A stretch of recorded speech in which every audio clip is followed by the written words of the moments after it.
Controversial Senate candidate Todd Akin draws more protests and support in mid-Missouri. Not so thirsty Thursday, what bars are doing to cut down on underage drinking. Two houses that brought a community together face demolition. KMU 8 News at 6 starts right now. From Studio 8A, coverage you can count on in high definition. This is KOMU 8 News at 6. Congressman Todd Akin brought his now official Senate bid to mid-Missouri today. Good evening. I'm Christian Bryant. And I'm Jim Rick. Thanks for joining us. He spoke about earmarks, Senator McCaskill's stance on health care, and his own record of fiscal responsibility. That's right. Akin's Common Sense bus tour made a stop in Columbia this afternoon as well. But these stops seem to bring out more critics than anyone else. KOMU 8's Morgan Stevens is here in the studio to tell us what both protesters and supporters alike are saying. At Akin's first stop in the Capitol Rotunda, he was greeted by more protesters than supporters. In Columbia, protesters were on the sidewalk outside of the Boone County Republican headquarters. About a dozen protesters were in each location from Planned Parenthood and the National Organization of Women. A representative of Women for Akin was also in Jefferson City. Both supporters and protesters spoke about the need for the voice of the Missouri people to be heard. We elected him for good reason, and it was based on his record, and that's the kind of man I want to stand with in Washington, D.C. as someone who will stand on principle and not be pulled by political persuasion. And that we know that it's important for us to continue to get to the word out that he is, again, just too far extreme for the people of Missouri, that he does not care about women's health. He wants to roll back our rights decades, and that we need to stand up. One of Akin's main points is that Senator McCaskill is out of step with issues that are important to Missourians. Akin is in Clinton County right now and has his final stop for the day at 7:30 in Warsaw. He will wrap up the tour tomorrow. More Akin news. A conservative fundraising group says its members pledged $290,000 to the Republicans' campaign. The Senate Conservatives Fund's announcement marks the most high-profile financial commitment to Akin after he lost millions after his controversial comments last month. And weather-wise today, we're looking not too bad. Clouds have kind of stuck around, and so has the threat for getting some light showers. That's even the case right now. Let's zoom into the only activity going on. Southwestern Cooper County, way down by Otterville, getting a little bit of a shower or a thunderstorm, and that's about it. Temperatures across the state looking pretty comfortable. 71 at Booneville, 69 at Mexico, 69 at Moberly. And for the overnight low tonight, it'll be a little cooler as we dip down into the low 50s. Tomorrow's high, a comfortable 73, and the rain probabilities should be coming to an end. More on that coming up on KOMU 8 News at 6. Dave, thank you very much. KOMU 8 News has confirmed today that former Mamtech CEO Bruce Cole is fighting his extradition back to Missouri. Cole faces felony stealing and security fraud charges in relation to the failed artificial sweetener plant in Moberly. Cole is currently jailed in Orange County, California, where his bond is set at $500,000. A spokesperson for the Missouri Attorney General's office says Cole must prove the funds are from a legitimate source before he can be released on bond. Officials sentenced a Fulton man to more than 12 years in federal prison without parole today. 60-year-old Edward Lee Cook of Fulton pleaded guilty to stealing almost $8,000 from Sun Security Bank in Wablu in 2011. The Boone County Sheriff's Department is looking for two suspects today after a meth bust yesterday. Deputies say a 32-year-old woman and a 33-year-old man are behind the sophisticated meth lab found at 7405 North Highway VV. Deputies did find a 55-year-old man in the house, but they say they did not arrest him due to a health condition. Deputies aren't releasing the suspects' names because a judge has not approved the warrants. This investigation was due partly to our department getting calls from people in the area that were concerned about what they deemed to be suspicious activity at the residence. And many times drug search warrants start with citizens. No arrests have been made. O'Sullivan says the investigation is ongoing. Animal abuse reports led members of Marys County Sheriff's Office, the Humane Society of Missouri, and state animal investigators from the Missouri Department of Agriculture to search a home on Highway 63 north of Vienna. Sheriff's deputies found several animals that appeared malnourished and without food and water upon arrival. A Marys County sheriff said many animals are being seized and are in need of immediate medical attention. The animals are on their way to shelters in Columbia and Union. Aetna Life Insurance Company agreed to pay a $1.5 million penalty after being charged with breaking Missouri laws on health coverage of autism, contraception, and elective abortion. The settlement also calls for the 6th largest Missouri health insurance company to donate $250,000 to a Missouri organization focused on autism. The Columbia Parks and Recreation Department is holding a meeting right now with residents at J. Dick Station across from the MKT Trail. KOMU 8's Nick Brennan is live at the meeting to tell us what's on the agenda. Nick? Well, Christian, the meeting's about halfway finished, but the department is still asking residents for their feedback so it can finalize its master plan for an upcoming park to be built in this area.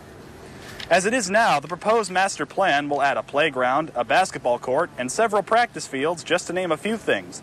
But the Parks and Recreation Assistant Director told me today it all depends on what Columbia residents want. We'll listen to what the public wants. If the public says, you know what, we don't need, we'd rather have more basketball courts, build those. Or we'd rather have more playground, build those. We'll kind of listen to what the public has on, as their input. The department will revise its plan based on the responses it gets here tonight and then send that to City Council for final approval. Reporting live from Columbia, Nick Brennan, KOMU 8 News.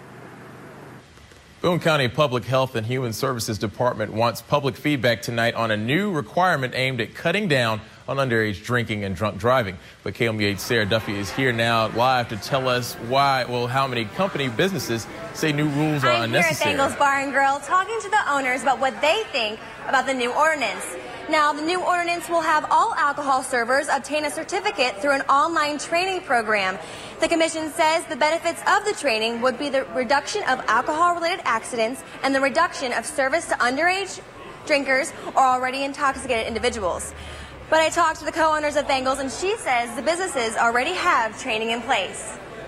I don't think it'll have any consequences on us because all of our servers and bartenders are already smart trained and have been all for a long, long time. So I don't think it'll be a problem at all. I think it's a very good idea.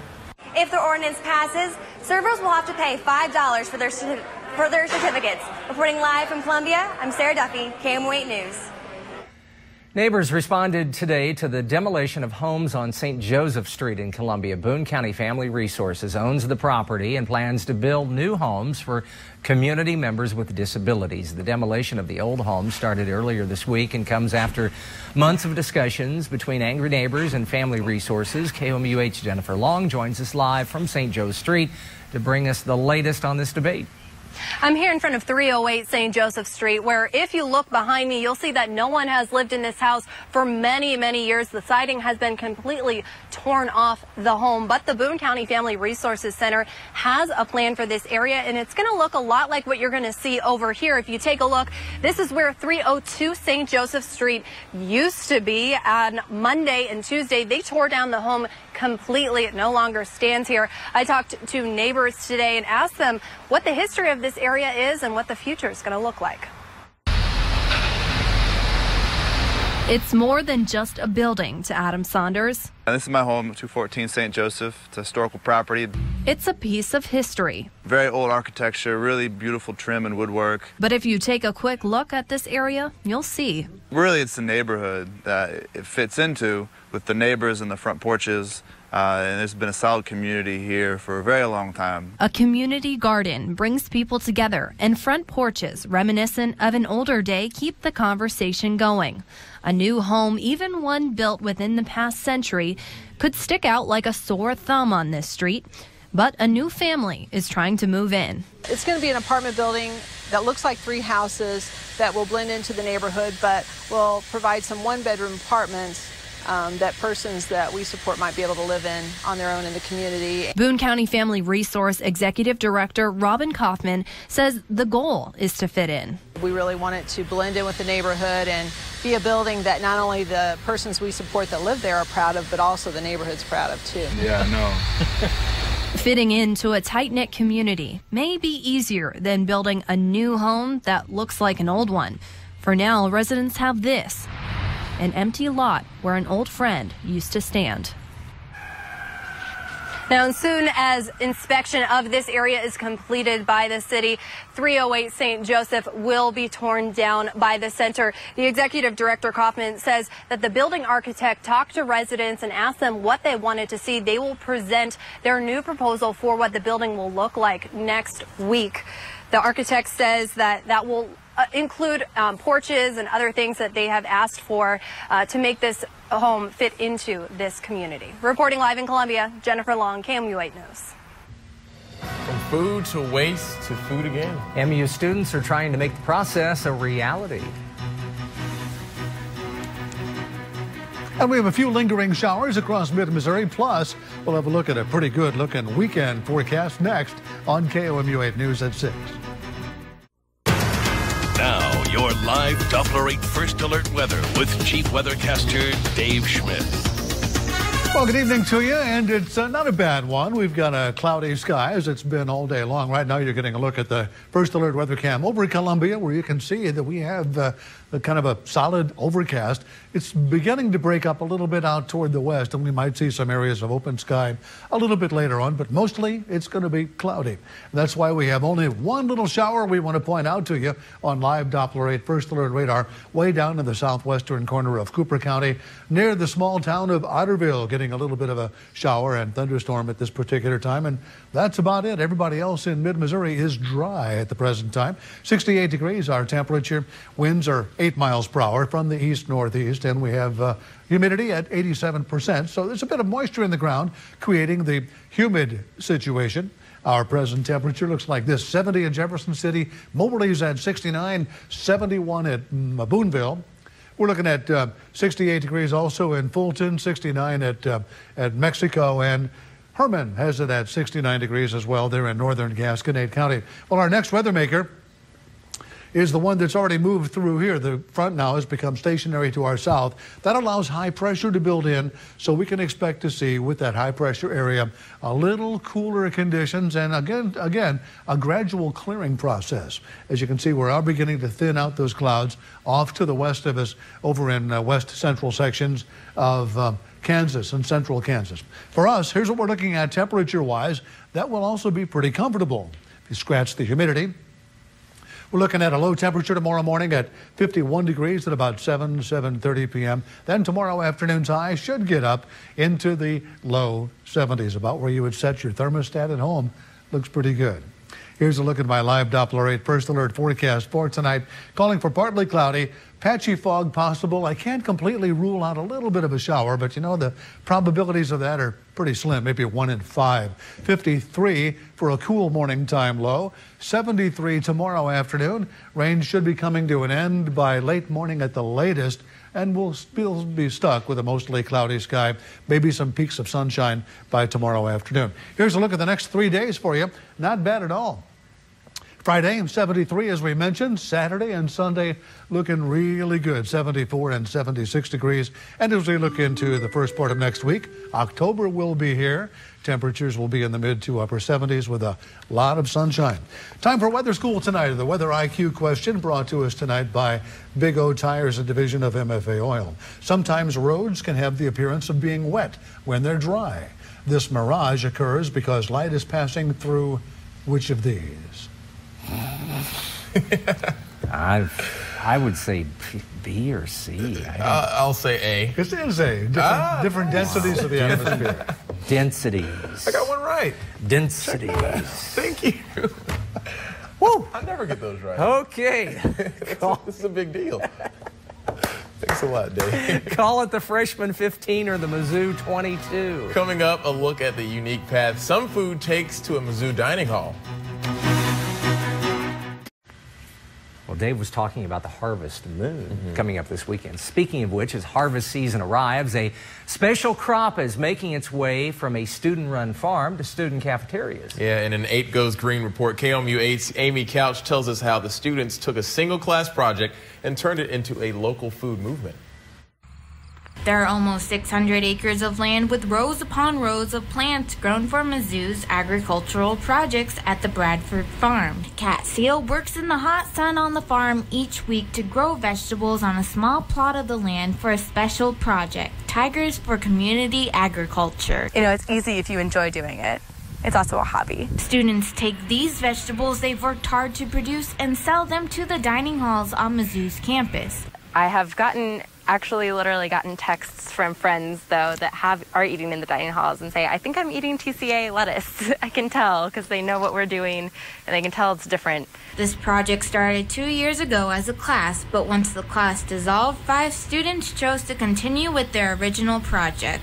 I feel a lot more fulfilled working and doing physical labor and learning from that in the actual environment than I do in a classroom setting. The waste from the dining halls then becomes compost at the farm and used to grow more vegetables.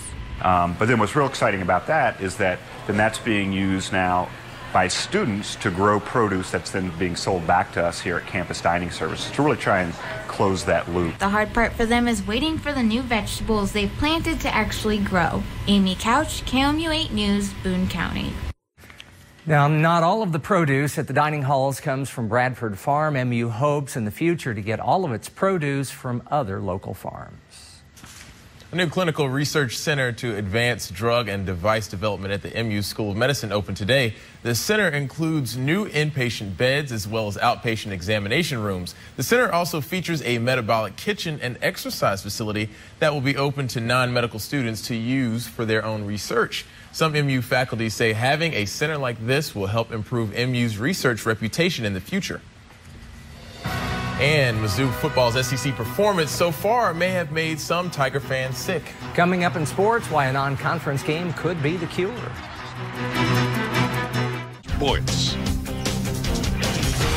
Welcome back, everybody. The last time the Mizzou football team won a conference game, well, they were in the Big 12. The Tigers are 0-2 in SEC games this season. On Saturday, Mizzou will go for its 3rd out-of-conference win of the year at Central Florida. UCF is actually favored by a couple points. The game kicks off at 11 a.m. Central Time.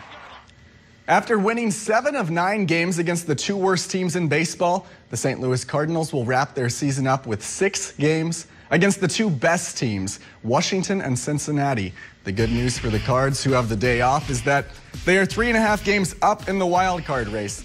The Dodgers play San Diego tonight. Milwaukee lost earlier today to the Reds.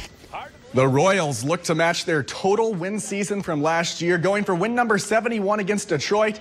Detroit up a game on the White Sox, and in the bottom of the 2nd, Quentin Berry, 2 RBI triple. Doug Fister on the mound for Detroit gets Johnny Giavotella looking to open up the 6th. David Lowe, take it easy. Fister struck out 9 straight batters between the 4th and 7th innings. As good as Fister was, though, this was the game winner in the bottom of the 9th.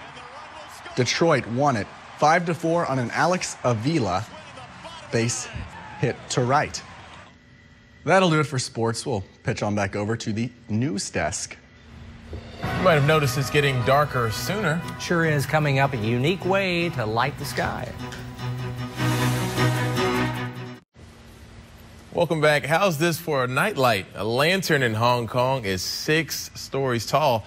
It's 63 by 54 feet and was made for the Mid-Autumn Festival. The lantern design was chosen from an open competition and was made to symbolize the love of a moon goddess who's visited only once a year by her lover and husband. Okay. Moon goddess. That might be weather IQ question tomorrow. Coming up on KOMU 8 News at 9 and 10, new information on neglected animals in Marys County. The Sheriff's Department launches an investigation into the animal's owner. And restaurant owners voice their opinions on a new alcohol ordinance in Boone County.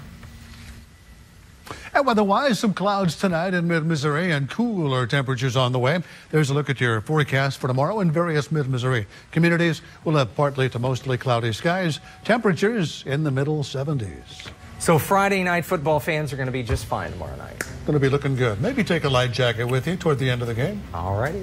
That's our time for now. Thanks for joining us. Have a good one.